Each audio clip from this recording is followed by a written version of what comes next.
En République démocratique du Congo, le président Joseph Kabila a nommé un gouvernement de cohésion nationale autour de son premier ministre Augustin Matata Ponyo, qui a été reconduit selon une ordonnance lue ce lundi 8 décembre 2014 à la télévision publique. Le nouveau gouvernement compte 48 membres et fait une petite ouverture à certains partis d'opposition, une promesse qui a été faite par le chef de l'État en octobre 2013 à l'issue des concertations nationales qui avaient réuni des représentants de la majorité présidentielle, de l'opposition et de la société civile. Le nouveau gouvernement de la République démocratique du Congo en fait répond aux attentes parce que c'était bien décidé au niveau des concertations il y a plus d'1 an.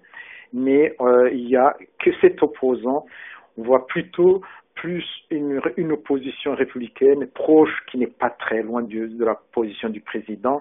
Et cela dénonce une continuité dans le processus du président Kabila. Cependant, la nouvelle équipe gouvernementale n'a pas réservé beaucoup de surprises. En effet, elle ne compte pas de membres de l'opposition radicale à part le mouvement pour la libération du Congo de Jean-Pierre Bemba. Si c'était une ouverture, on aurait pensé aussi s'ouvrir aux autres formations politiques.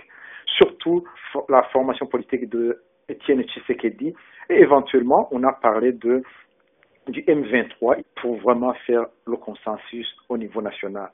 Mais qu'est-ce qui va changer? Même si le gros du gouvernement reste, il y a le Premier ministre qui est resté, qui est un homme d'État qui organise bien l'économie, mais en même temps on peut dire qu'il y a les proches du président, notamment le ministre de la Défense, c'est lui qui est très proche du président. On peut dire aussi qu'il consolide l'équipe autour de lui. La situation politique en République démocratique du Congo reste confuse. La nomination de ce gouvernement intervient au moment où des spéculations concernant l'intention du président Joseph Kabila de modifier la Constitution afin de briguer un 3e mandat en 2016 circulent.